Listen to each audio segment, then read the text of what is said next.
Sorry for that delay. I had an accident in my hotel room with water. So, but good greetings, everyone, and good afternoon. And for those online, glad that you could join us. And welcome to this side event session on water, food, nutrition in the climate crisis, and with visions and also experience from the field to be presented. First of all, it's a great pleasure for me to be here on behalf of the UN Food and Agriculture Organization. And I'd like to take this opportunity to thank our co-organizers, the Swedish University Agriculture Institute, IFPRI, and also our co-funder, IFAD, the International Fund for Agriculture Development. And so this particular event that we have put together exemplifies all of these cross-cutting nature and connections and synergies that we need to examine between food security, water, nutrition, under a climate change lens. And this is the focus of this particular session, is how do we deal with all these challenges under climate change. FAO, we have recently put together a new strategy that's cross-cutting and really looks at the food systems dimensions, and that is a path that leads us towards a better tomorrow through better production systems, better nutrition, and better environment for a better lives, leaving no one behind. So in essence, to transform our food systems to encompass the 2030 agenda for sustainable development, where we will look at climate change, we will address biodiversity, natural resources management, and a healthier diet, where water is a cross-cutting element in all of these. So for food insecurity, this has been increasing in the past 5 years, also during the COVID times. It had even been exacerbated, and also with the current conflict. So it's major drivers of all of these issues culminating in hunger and malnutrition, that in 2021, more undernourished people is reported, as many as 828 million facing hunger in the world, and that's more than half located in Asia and 1/3 in Africa. So climate change evidently adds an extra layer of complexity in addressing these food systems, and these shocks are felt almost everywhere around the world, and we've been hearing about drought issues from North America all the way to Asia, Africa, and also Australia. So, and rural agricultural areas, in which is an area is where we at FAO have been predominantly focusing, are expected to experience these major impacts in water availability and supply, the infrastructure we heard a lot about, agricultural incomes, including shifts into production areas of both food and non-food crops around the world. So the climate change impacts are different at different temporal and also different spatial scales across the globe, which makes our policy and response much more complex. And we need to have more real-time informatics. So, and the impacts are also disproportionately affecting the welfare of the poor. So there is also the socioeconomic aspect of that besides the physical dimensions. And hence, the malnutrition equation comes into play, as well as understanding female-headed households and those with limited access to land, and modern agricultural inputs, infrastructure, and education. We've been hearing all of these across various sessions here. I wanted to mention about the Coronavia Joint Work on Agriculture, which is a landmark decision at the UN framework on climate change convention, actually in COP23, which was an important step forward in negotiations within the convention that relates to agriculture and also food security, where FAO has been playing a great role. The Coronavia Joint Work acknowledges that agriculture is part of the climate change problem. It can also be a solution. And integrating food security and sustainable management of water and natural resources is fundamental. And climate change and the projected growth by 2050 will present a lot of additional barriers and also opportunities to address food security and nutrition. We know that FAO has estimated that 50% more food must be produced by 2050. And water is responsible for 70% of all the fresh water withdrawals worldwide.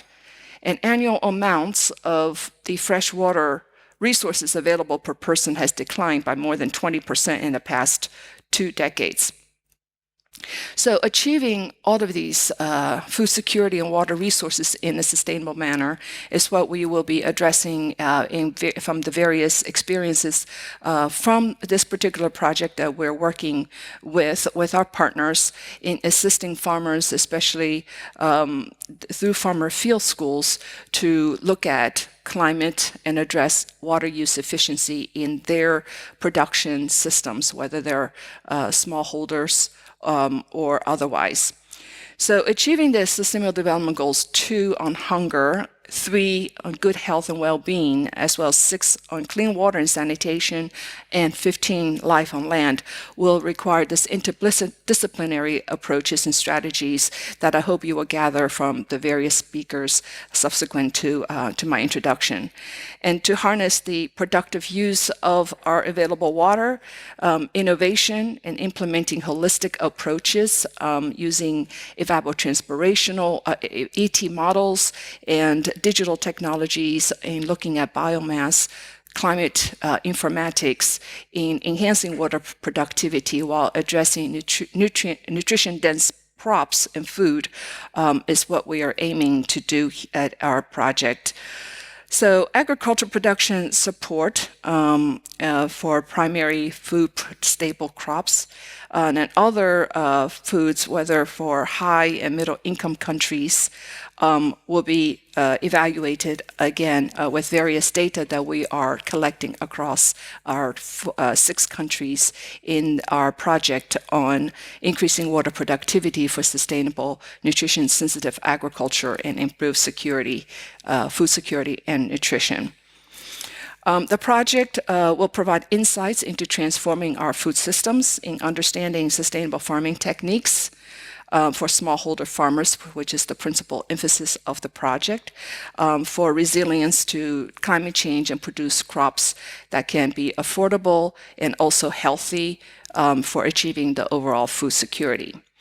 And with 95% of food produced on land, it all begins with sustainable management of water and soils and also landscape approaches of these natural resources. With the nexus of these cross-cutting topics, exploring the synergies and linkages, we hope to have close coordination with all our partners with us here today and looking at the international as well as national initiatives to define and develop a shared understanding towards building more resilient future. So without much ado, I'd like to turn the floor back to the moderator and for the speakers' presentations on the insights of the from the field in the project.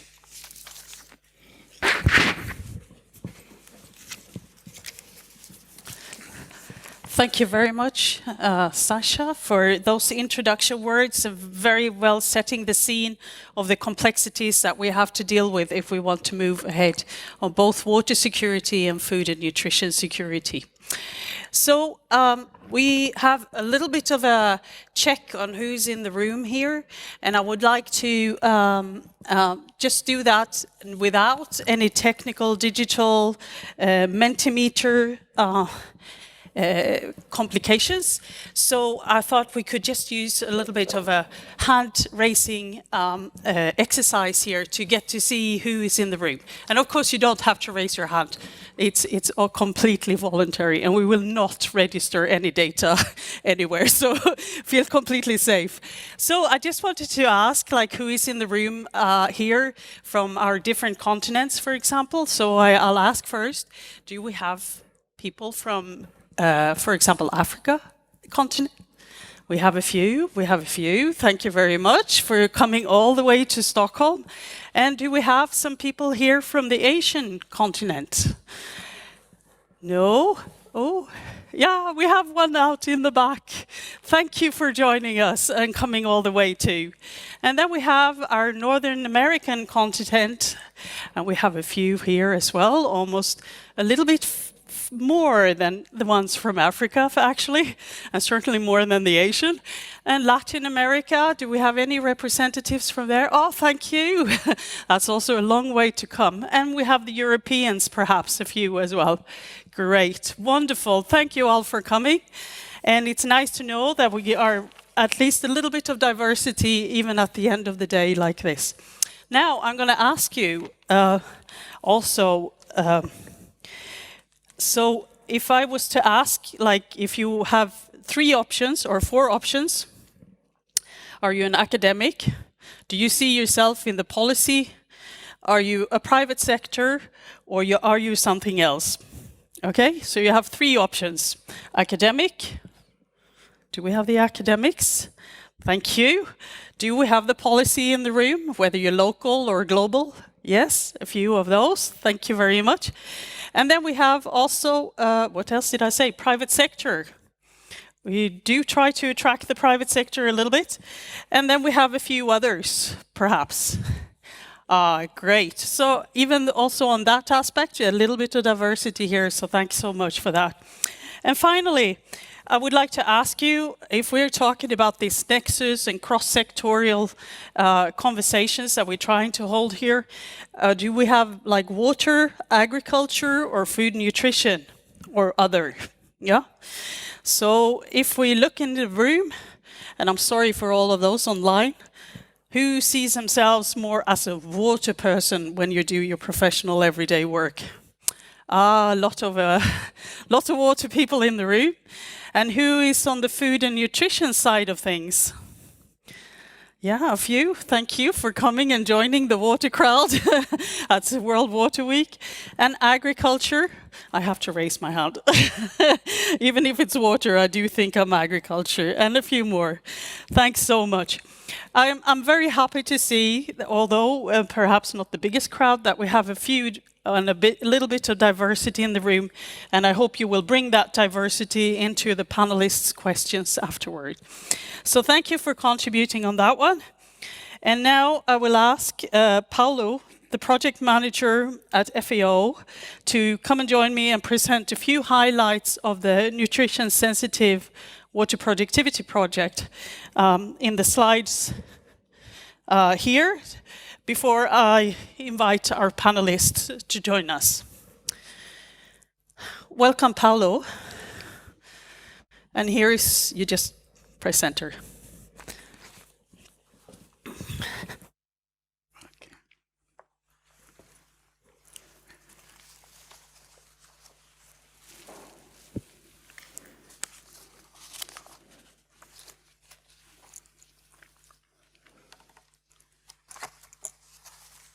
Okay, thank you very much, Jenny, and thank you very much also for the opportunity.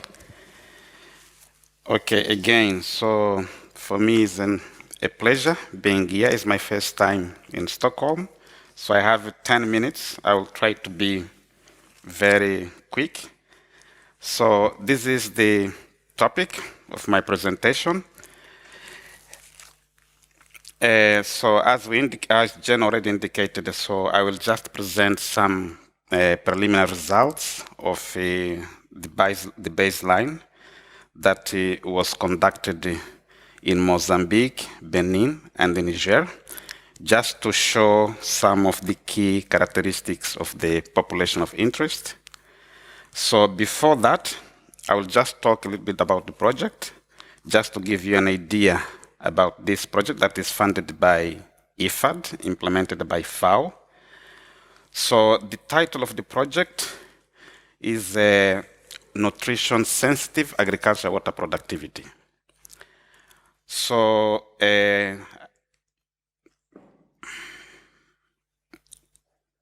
okay, so this slide I will just pass. Those are just some statistics about the nutrition situation. So I will go directly to the title of the project. As I said, is Nutrition Sensitive Agriculture Water Productivity.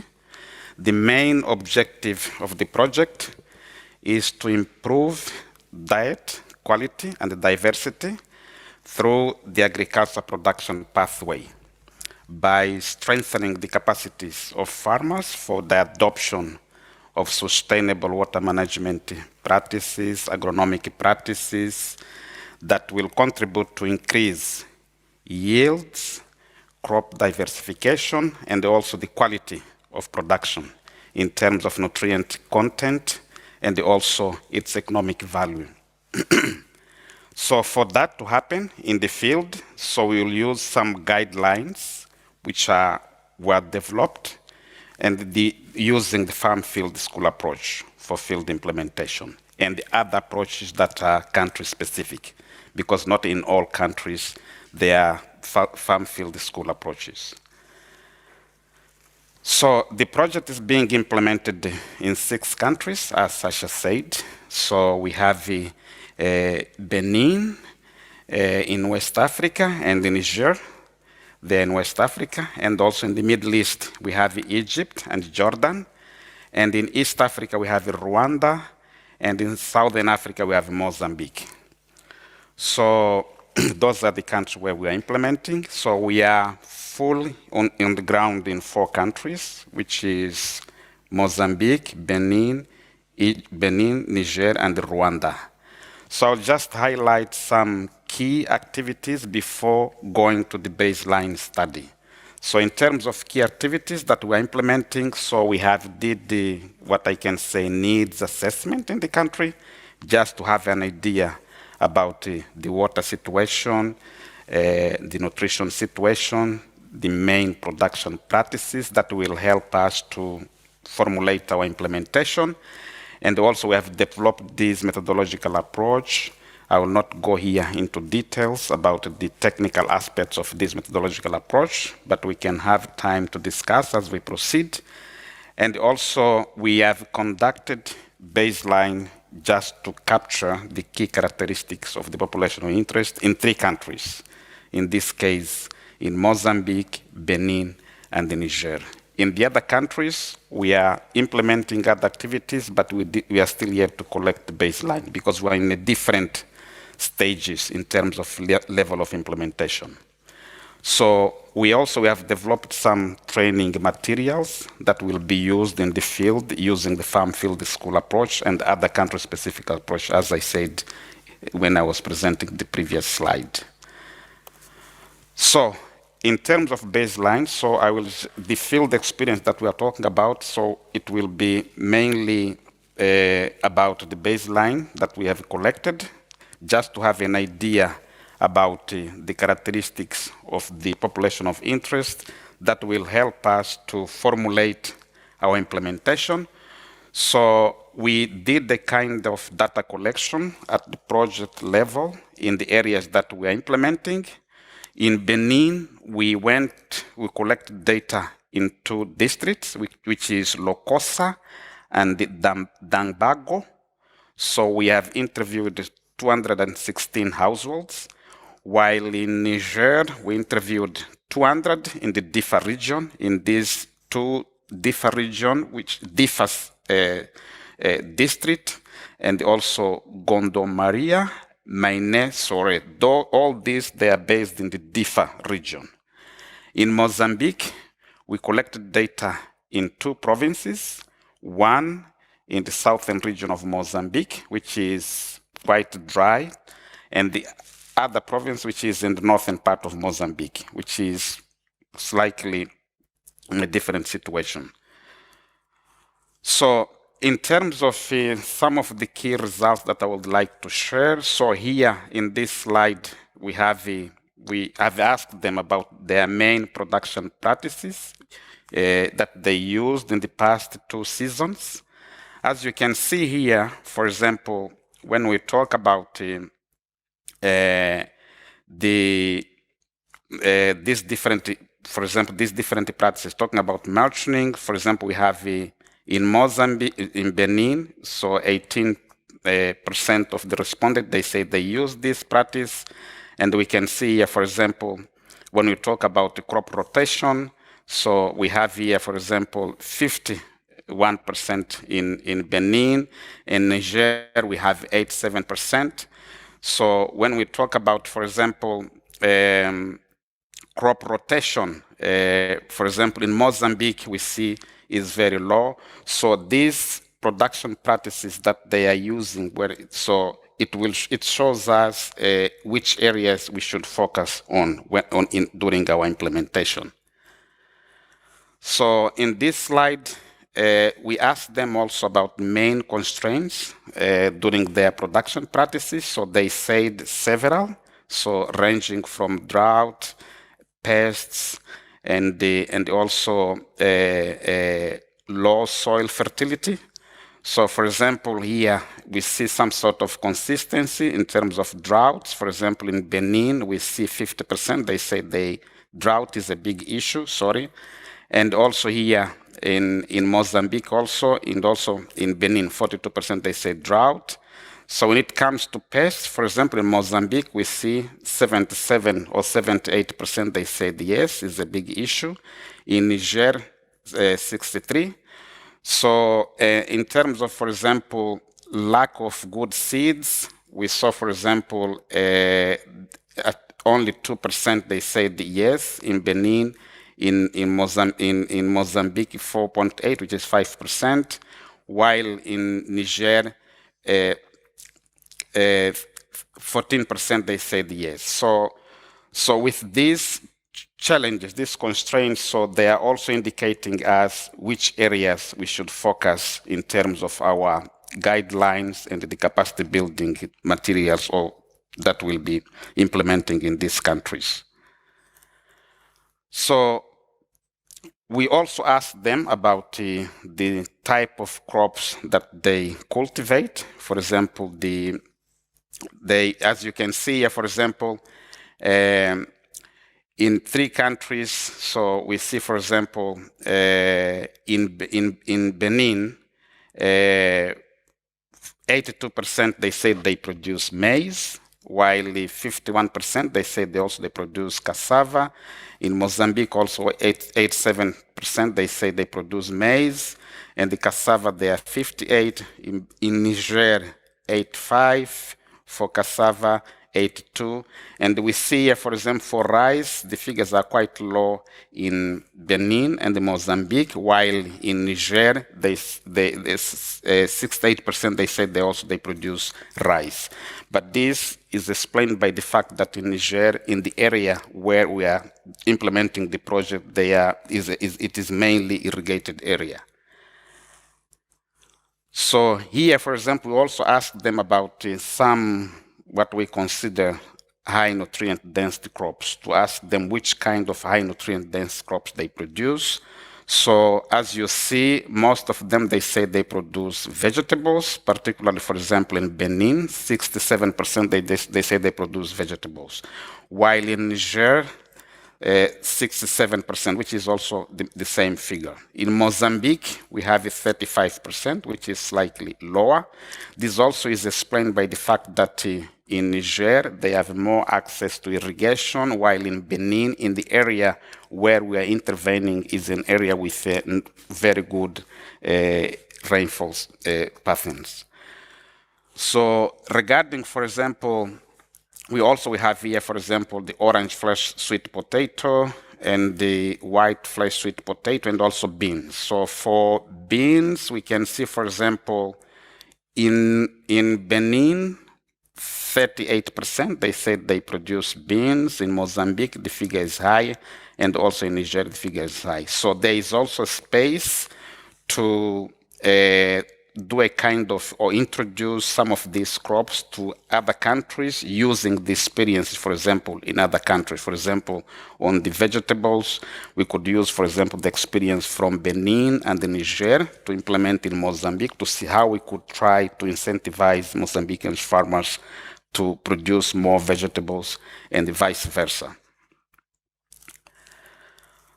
So in terms of access to irrigation and the fertilizer use, as we can see here, in terms of fertilizer use, we see, for example, in Benin, almost all farmers, they say they're using fertilizer.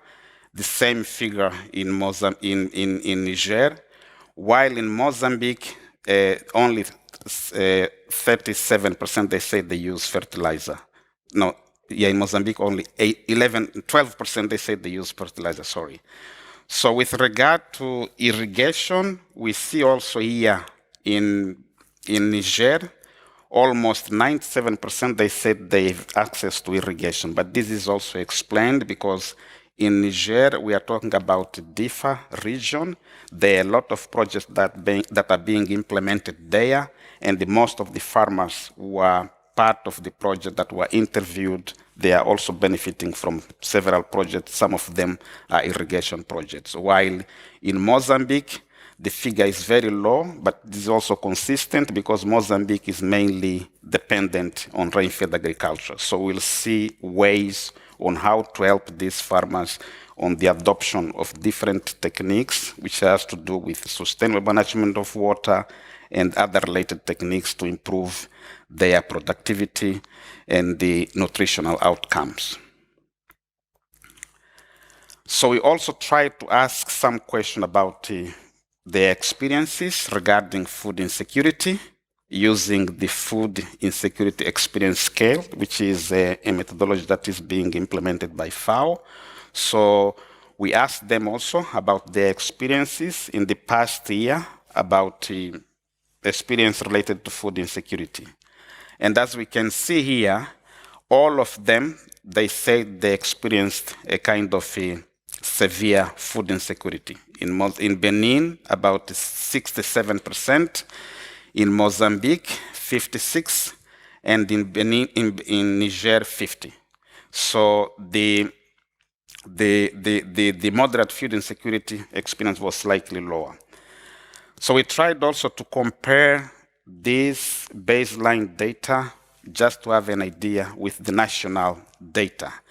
As we can see here, if we compare the baseline, our baseline and the national, just talking about the severity of food insecurity experiences, we see, for example, in Mozambique, in the areas where we are intervening, the household, they say most of them, they have experienced. For example, here is 67 versus 14.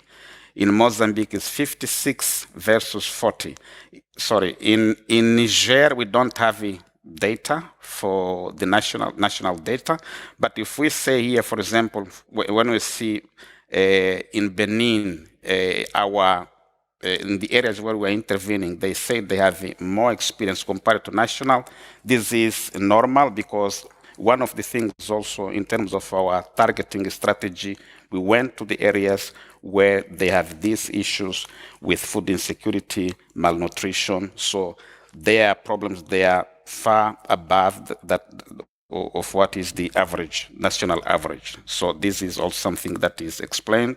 So that is also in a point that will help us to strengthen our focus and trying to help them to overcome this issue of food insecurity.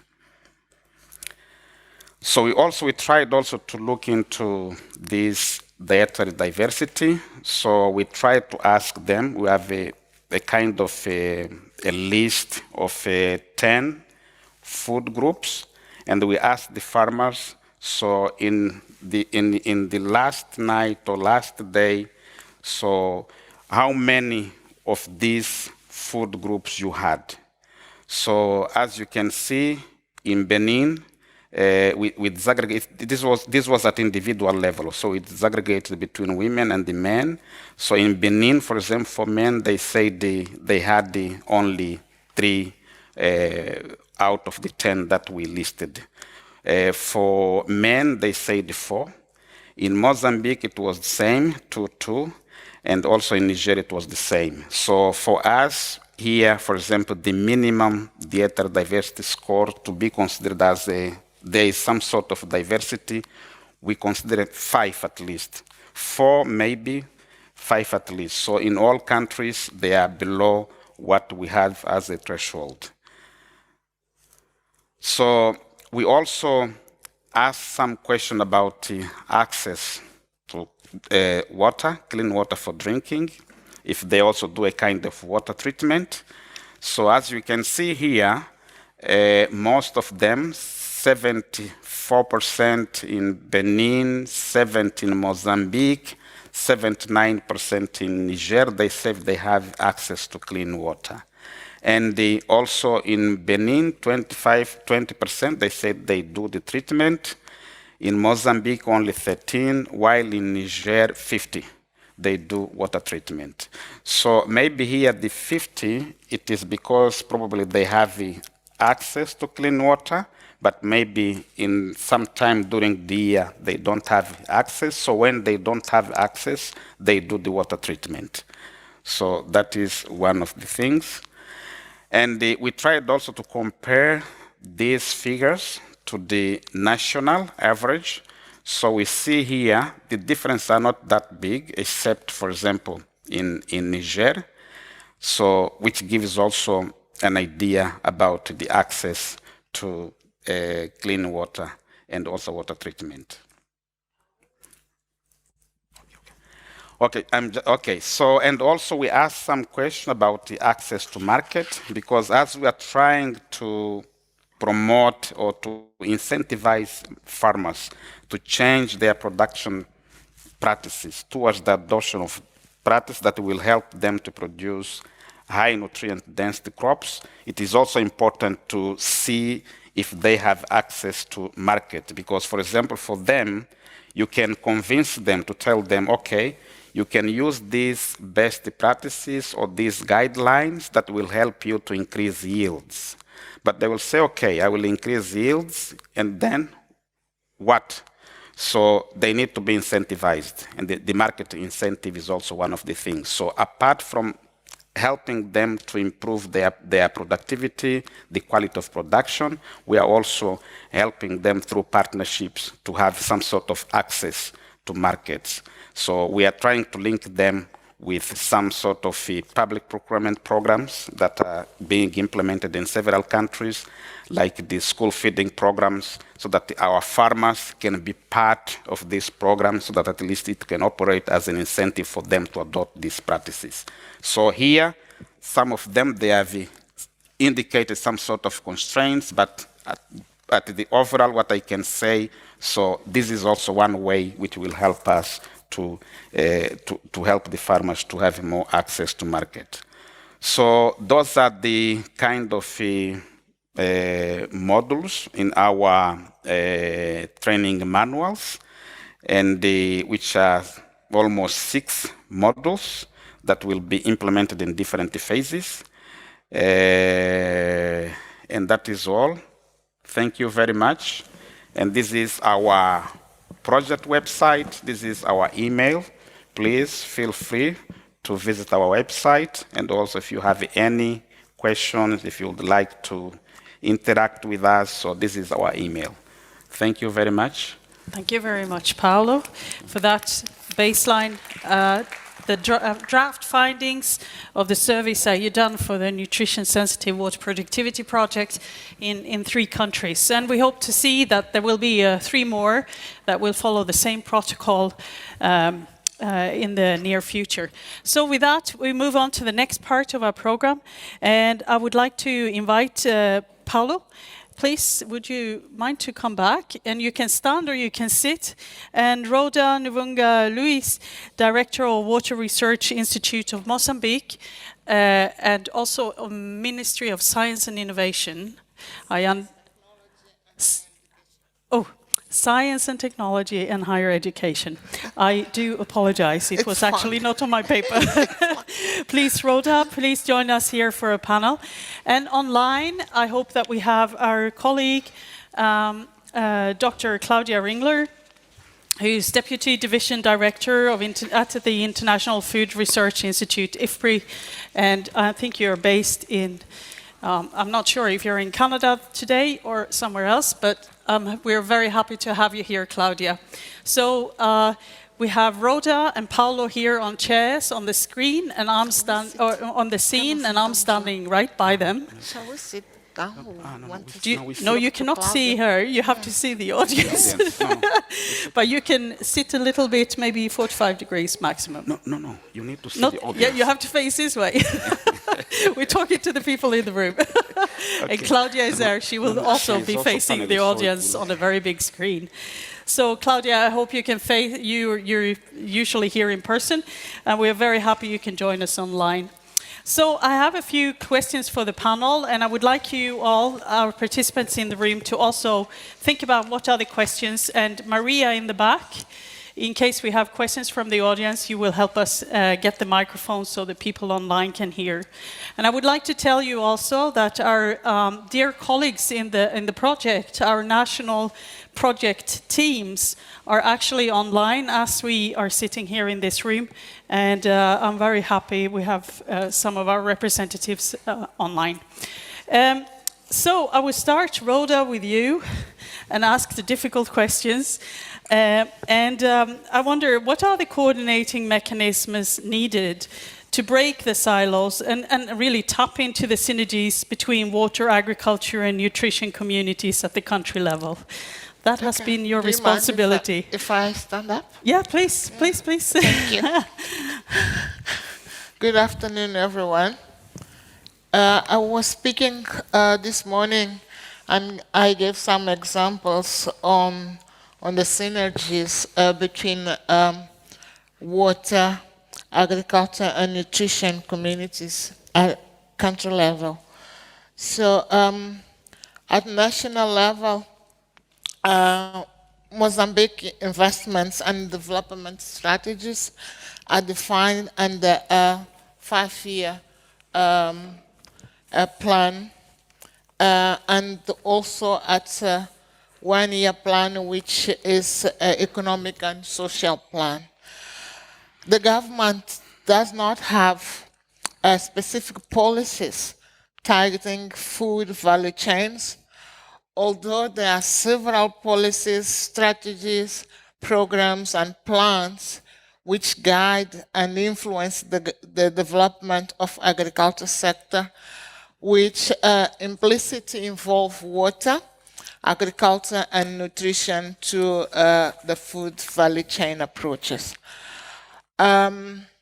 Within all those mechanisms, the government established the Water Research Institute with a mission of carry out, promote, and create conditions for research that addresses the challenges of water sector in the country, while creating an enabling environment for the development of the water sector and for the economic social development in the country. Similarly, there is another government organization such as the National Irrigation Institute, the National Directorate for Water Resource Management, and some other more, which are working at addressing the water, agriculture, and nutrition communities. Therefore, the Water Research Institute, its a peer here, has a central point to bring those organizations together, which to develop and address the challenges on the water and agriculture sector. Our major challenges, as I mentioned this morning, it's drought. In the south of Mozambique, it's mainly dry, and this is impact to agriculture. And the north of the country, as I mentioned this morning as well, it's challenging, it's floods. All major river and basin born in the inland countries, along all the countries. So when it's a rainfall season, all water is drained to Mozambique and causing floods and other problems for the irrigation system. Irrigation in Mozambique has an efficiency of about 45%. We don't reach 50, let us say 40 to 45, and it's using mostly gravity irrigation. I can also stress that we still have challenges with the WASH, the SDG 6, the water quality, hygiene and sanitation, particularly in rural areas. We still have a very deficient system to provide water in quality and water in quantity. And also people in rural areas still not have knowledge to address all these challenges. In terms of coordination mechanisms to address water, agriculture, and nutrition challenges, we do have the National Irrigation System Institute. We do have the academia side. We have the universities. The major one, it's Edward Mondlane University, and then we have some satellites in the center and north of the country. And also we have the UN agencies, community development workers, and other stakeholders, which are really contributing to maximize this collaborative action to address water, agriculture, food insecurity in the context of nutrition and related issues. And also, I can stress that we still need to invest in human capital and build capacities that align with the efficient use of water and address the challenge that I pointed above. To the last one, but not the least, because the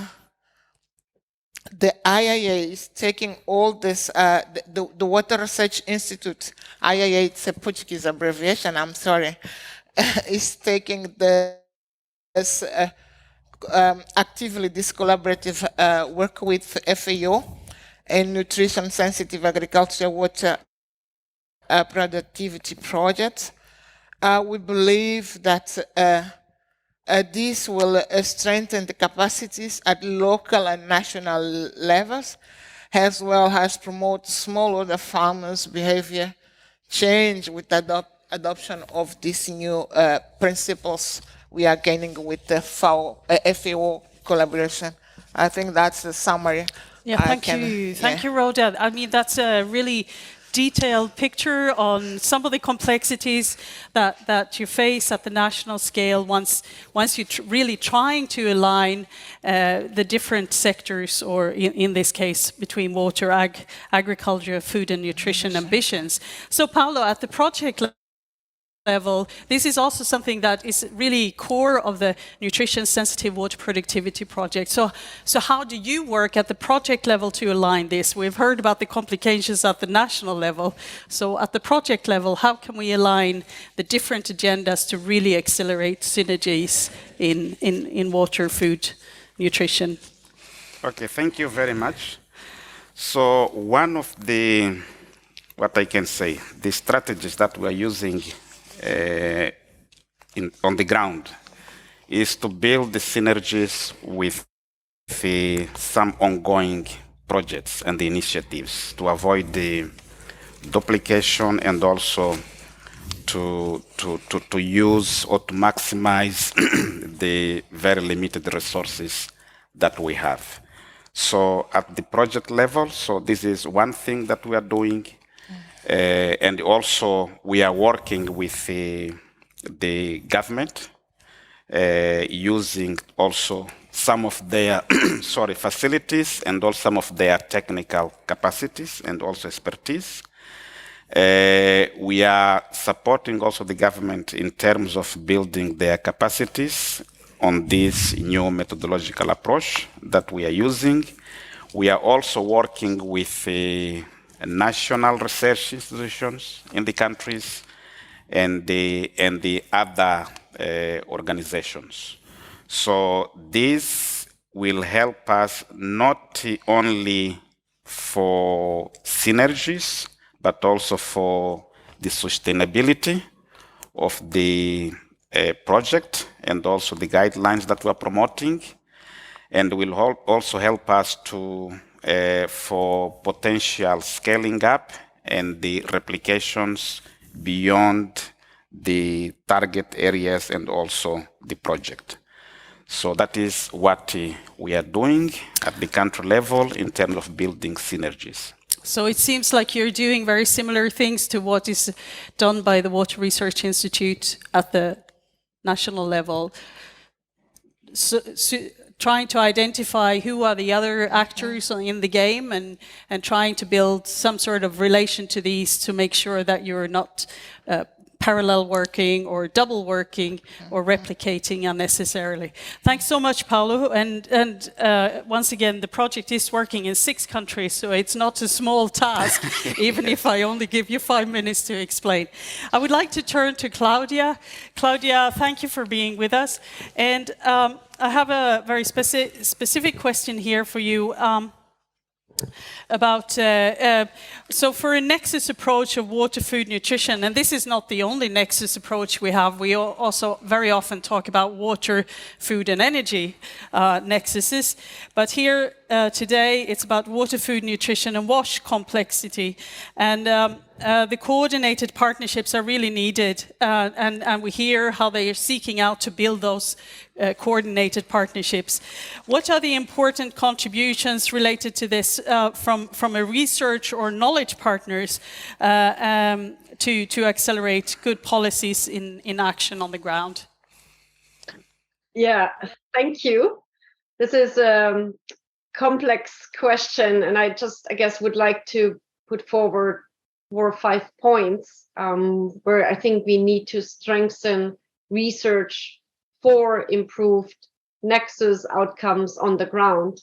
So I think the first one, and I think also what we have seen in Paulo's presentation, is it's important to really monitor how agricultural water management supports not only food security, but also nutrition. So we have seen some of these slides on, are you also growing more nutrient-dense crops like vegetables or sweet potatoes?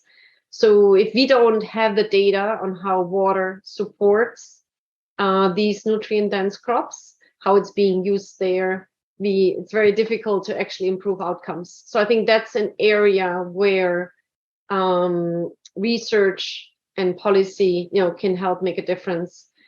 I think the second area is to better understand how we can involve women not only in WASH development to improve water security from the drinking water side. Again, we have seen that this is an important area if you want to improve food security and nutrition, but also can we involve them in irrigation interventions? So we have seen some gender sex disaggregated data presented, but I think we need yet more. So women have these special responsibilities regarding domestic water. They have also very special interest for bringing nutrient-dense crops to the table. So the cooking and bringing the food to the table is their responsibility. They can only really fulfill that if they either have market access, we saw a graph on markets, or if they are directly involved in decisions on which crops to grow. I think a third area where research and policy comes in is climate resilience. So we have heard from Sasha at the beginning that climate change, and obviously the title of the event talks about a climate crisis. Climate change affects both water security and nutrition security directly, and also through the linkage from water to nutrition and also from nutrition to water. As we know, some nutrition can dramatically contribute to greenhouse gas emission, other less. So we need to put all of this work in a climate resilience lens. I think that's, again, where research and policy is important. And maybe as a final point, I think, for this work to move forward and also for the sustainability of the work, for the sustainability of the nexus linkage of this work, it's important to develop indicators that would allow the water and the nutrition food security communities to jointly monitor these water and nutrition outcomes from the actual changes that this particular project hopes to achieve. And obviously many other projects, as Paulo said, this is an important addition. It's collaborating with other initiatives, but it would be very good for this project and for others to develop indicators to really move change forward and to then actually annually review what progress have we made, which indicators matter for the water experts, which indicators matter for the nutrition experts in this climate resilience context. And maybe just on a larger scale, we talked about nexus and how can we keep the discussion going. There is a WASAG water nutrition working group that actually Jenny and myself are currently coordinating. And feel free to drop us a line if you would like to participate. Thank you very much. Thank you very much, Claudia, for that, and also for reminding about the WASAG working group, which is a community of practice where you discuss some of these water nutrition linkages. So I would like to ask the room and our participant here, it's been a very long day, so we have to bear that in mind. And I wonder, do you have any questions or comments to this, or have you got any, maybe you have projects or activities yourself in this field or this area in this space that you would like to share for us. And I will have to step down from the stage and look at the chat box as well to see if we have some comments from our online participants. Do we have any questions or comments? This is really asking a lot because we are, no, we haven't got any chat messages. Because it's at the end of the day, and we have discussed some other sessions earlier today about the nexus between water, food, and nutrition, and the envoys of the upcoming UN Water Conference. Oh, we have a comment. I'll talk later. You talk first, please. Thanks, Jenny. My name is Tess Russo. I'm from the Gates Foundation, and thank you for this presentation. It was really interesting to see the baseline data, especially, and kind of following up on Claudio's question. I'm curious. I want to bring back in the climate part of the title of the session and ask how you're thinking about those indicators for climate resilience or representation of climate adaptive capacity for these small-scale producers, and also how the feasibility of capturing those data over a relatively short project time period would also be part of my question. And then maybe an easier one would just be a follow-up.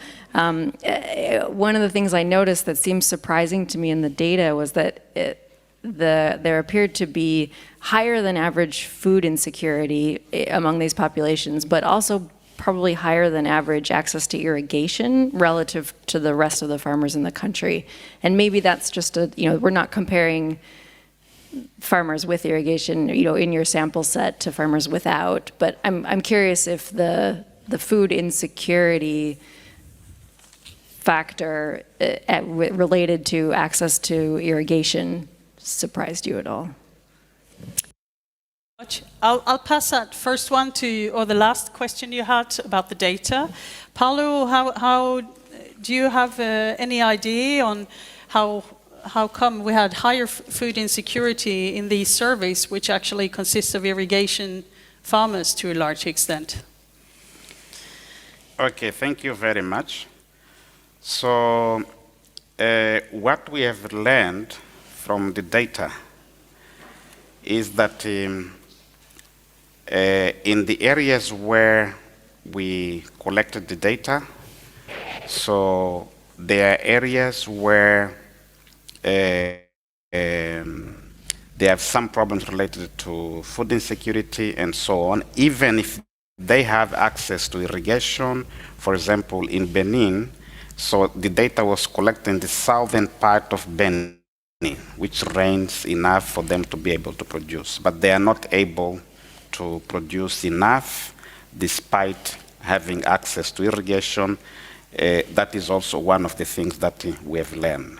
And then through the project, so we'll try to find the ways to build their capacity in order to maximize the access they have and to produce more, and they have more availability and so on. So those are the preliminary results that we found when we collected the data. We saw despite they having access to irrigation, but they are not still, or they are producing very little in terms of productivity. So that is one of the biggest problems that we learned there. There may be other factors, but that is what we learned.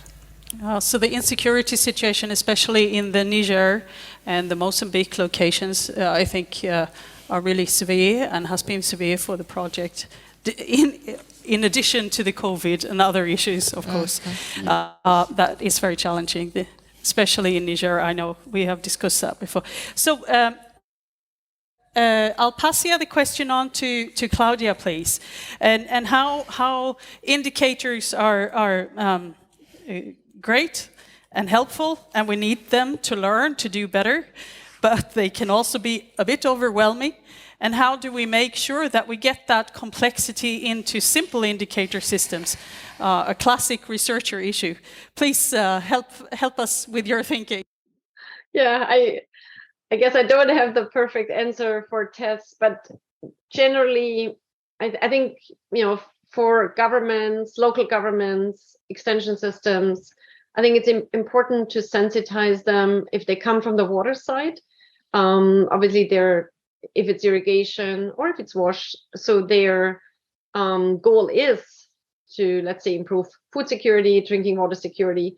So it is then, I think, important for them to actually know what is the food insecurity, what's the malnutrition situation in an area where they want to develop an irrigation project.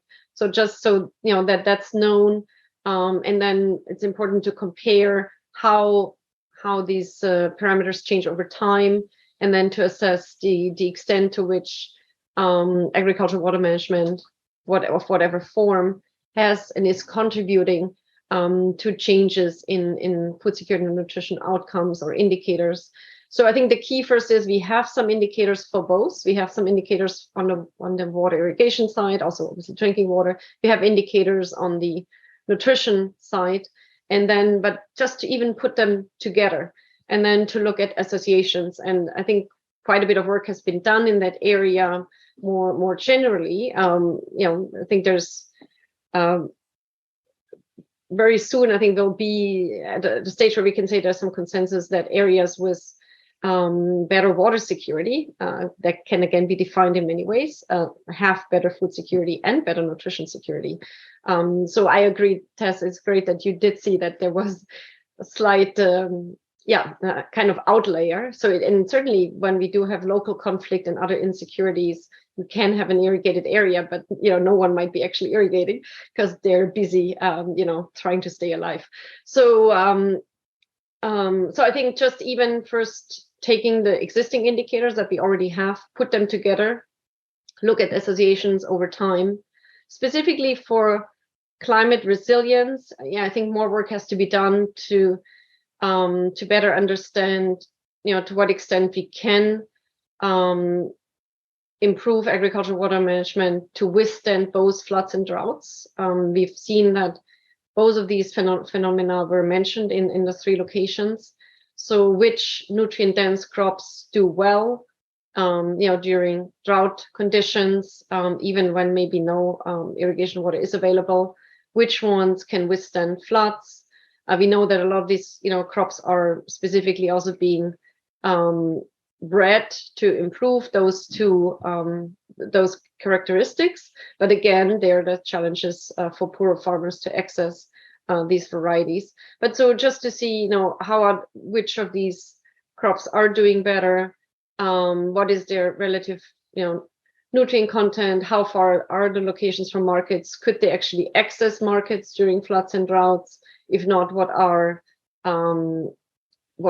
social assistance programs or safety nets that have been in place that would need to be put in place? So if you take a climate resilience lens, I think we have to obviously look at both the water and the food and nutrition security, but also at additional measures that would need to be put in place when in the phase or in the event of climate extreme events. Yeah, but I haven't seen a perfect set of indicators that covers that covers the climate resilience aspect and the water and food and nutrition security together. There are indicators directly focusing on water and food and nutrition security, and of course, to directly monitor the FIAs and then, for example, the HY scales.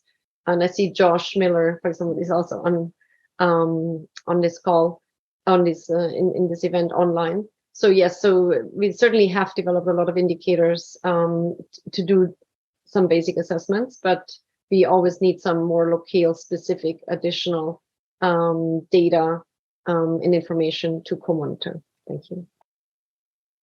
I personally think this is a super important area to develop further.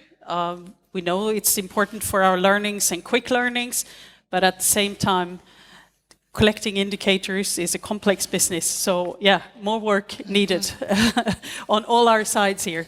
Thanks so much. Do we have any more questions from our participants here? Yeah, hi, my name's Steve Malachek. I'm a geophysicist, geologist by background, working on improving water supply and groundwater drilling and that type of thing, and primarily in Southern Africa. And what we're trying to do, of course, after we establish a water supply is improve smallholder productivity. And I was very interested in what Pablo was saying, and I'd like you to elaborate a little bit more on this notion of the high-value crops, the high-nutrient crops, and what the constraints are. Once we establish water supply, we're trying to encourage local farmers to grow higher value crops other than maize, that type of thing.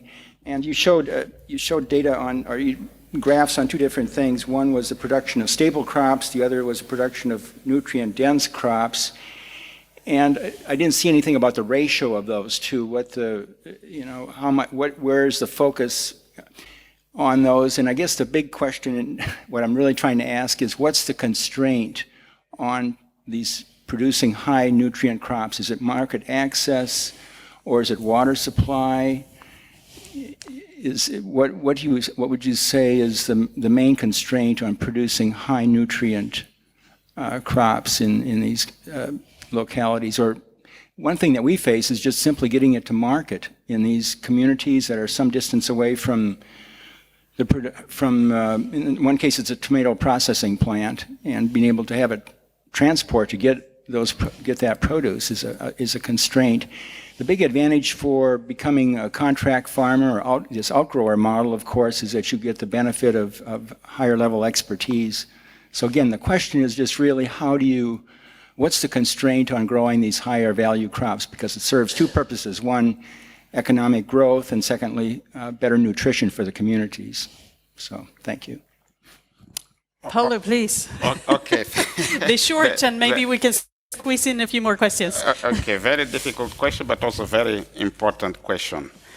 So one of the constraints, according to what we learned, is first, the issue of incentives. Second, also access to water, because these high nutrient density crops, they are most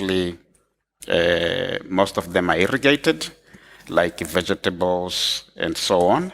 So most of these farmers, they operate under rain-fed agriculture production.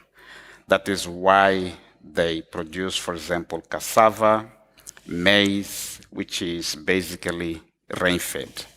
So that is one thing. So they have a limited access to water. And the other thing is also, even if they invest in terms of irrigation facilities to be part of the irrigation scheme and so on. There is also the component of also access to market. So most of these crops require some sort of investment. So if they are not sure that they will be able to sell them, they will be quite hesitant in investing. Because for them, if you say, okay, you can invest in these crops, they are high nutrient dense crops. If we invest them, you produce more, you will have more and a diverse, high nutrient dense crop for you and your family that will improve your nutrition situation. So that is not sufficient enough for them. So they need other types of incentives that will help them to maximize the investment that they will make. So access to water is one thing, and also the incentives for them to invest in the market incentive is one of them. So probably that is what I can say for now. Thank you. Thanks so much for that. Do we have any commentaries, questions remaining in the room? No, we're all full for the day, perhaps. Well, I would really like to thank you, at least, and please, I started to say that there is still opportunities in our previous session about water security and food and nutrition security. Earlier today, we had another different seminar, and we had the representatives, the special envoys who are going to host the UN Water Conference in March 2023, and they kindly reminded us that if we want to raise some of these nexus issues, well, today we talk about water and food nutrition, please do so before the 23rd of October. Go into the webpage and check, and if you think that there are issues, for example, these nexus issues, just I want you just to share that with you as well. Okay, my panelists, thank you so much for your contributions, and I will hand over to Claudia to do some final reflective statements for our session. Claudia, please, I'll hand over to you. Yeah, happy to do that. And I also just first maybe to say, great question on, how can we incentivize more the growing of more nutrient dense crops. And I think this particular project I think this is one of the goals that this project that was introduced today is actually actively pursuing. And again, that would be a great indicator, to just monitor over time, how many more farmers will be growing vegetables, sweet potatoes, and other nutrient-dense crops as a result of this project. Maybe not necessarily as a result, but including as a result of this project.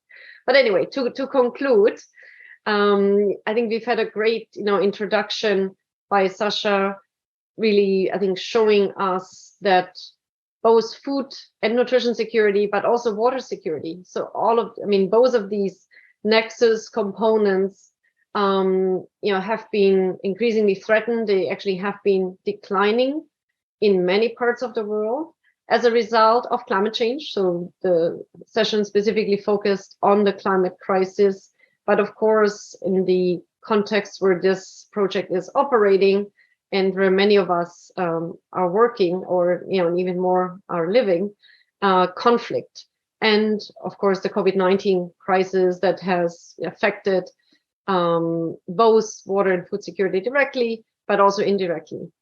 COVID-19 particularly has already shown the fragility of international supply chains in allowing countries that cannot grow the food on their own to import food. So we've already seen that this traditional pathway of ensuring food security in many African countries, actually most African countries are net importers of staple grains.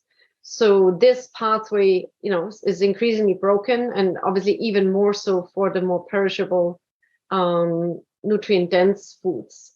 So we're at this conundrum, how can we achieve food and nutrition security while also improving water security, which is also threatened in these countries. The war on Ukraine has worsened the situation further and has made it even, yet clearer that even so it can make economic and natural resource preservation sense to import food from countries with better land and water resource availability, this might just not be feasible. So we really have to do a lot better to understand how we can get the best food out of the little available water. And it's not that there is necessarily little water, but there is just not the right water at the right place.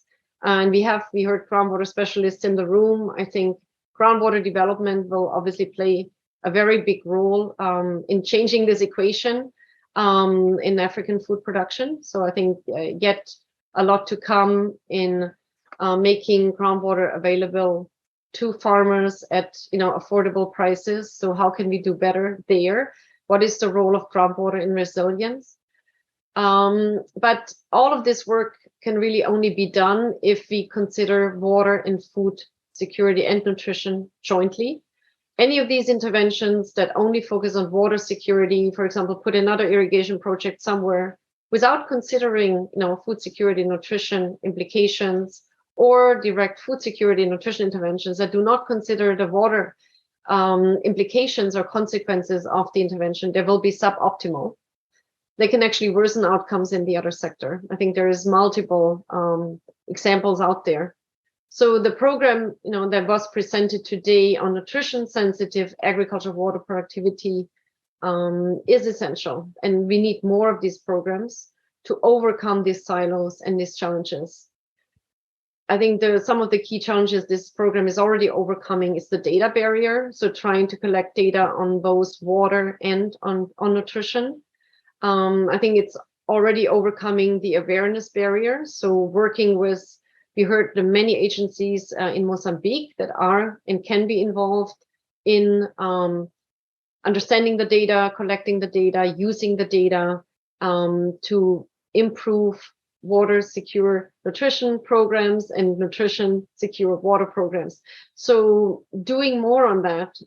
So we need the awareness raising, we need the knowledge generation, and then we need the capacity building. I think that's what we also heard from Mozambique. It's so important to improve capacity on these connected topics if we really want to make a difference, and also if we want to ensure that these shorter term projects actually make a difference in the long term.